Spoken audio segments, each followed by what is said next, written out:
गौरी गर्जे आत्महत्या प्रकरणी एकूण 3 जणांविरोधात गुन्हा दाखल करण्यात आलाय।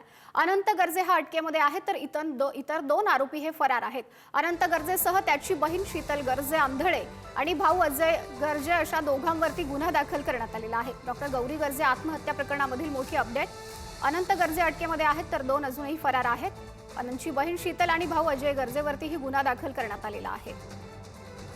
एकूण 3 जणांविरोधात आता गुन्हा दाखल करण्यात आलेला आहे। डॉक्टर गौरी गर्जे यांच्या आत्महत्या प्रकरणामध्ये पती अटकेमध्ये आहेत। यासह 2 आरोपी हे अजून फरार आहेत तर एकूण 3 आरोपी या संपूर्ण प्रकरणामध्ये आहेत ज्यांच्यावरती गुन्हा दाखल झालेला आहे। अनंत गर्जेची बहीण शीतल गर्जे आंधळे आणि भाऊ अजय गर्जेवरतीही गुन्हा दाखल झालाय।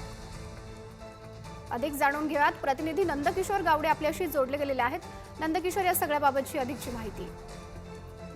नक्कीच गौरी गर्जे आत्महत्या प्रकरणात जे नवनवीन खुलासे जे आहेत ते या अगोदर सुद्धा झालेले आपल्याला पाहायला मिळत होते। आज अंजली दमाने यांसोबत एकंदरीत जे गौरी गर्जे यांचे जे कुटुंबीय आहेत, त्यांची आई असू दे किंवा त्यांचे वडील असू दे, यांनी आज मुख्यमंत्री देवेंद्र फडणवीस यांची दुपारच्या सत्रामध्ये भेट घेतलेली आपल्याला पाहायला मिळते। अनेक नवीन जी पोलिसांचं जे चौकशी आहे त्याच्यावरती आपण समाधानी नाही आहोत आणि एक वेगळी जी टीम आहे ती तयार करावी अशी जी विनंती आहे ती कुटुंबियांकडून करण्यात आलेली आपल्याला पाहायला मिळत होती। एकंदरीत जे पत्र सुद्धा आहे लेखी स्वरूपात ते सुद्धा मुख्यमंत्री देवेंद्र फडणवीस यांना देण्यात आलेलं आपल्याला पाहायला मिळते। त्यामध्ये मुख्यमंत्र्यांनी सुद्धा आश्वासित केलेले आहे की एखाद्या आयपीएस ऑफिसरला, लेडीज आयपीएस ऑफिसरला या संदर्भात नियुक्ती करून त्याचा तपास संपूर्ण सोपवण्याची जी ग्वाही आहे ती खरं तर त्या प्रकरणात दिलेली आपल्याला पाहायला मिळते। एकूण 3 खरं तर आरोपी या प्रकरणात आहेत, त्यापैकी अनंत गर्जे याला 14 डिसेंबर पर्यंत न्यायालयीन कोठडी जी आहे ती देण्यात आलेली आपल्याला पाहायला मिळते। सोबतच त्याची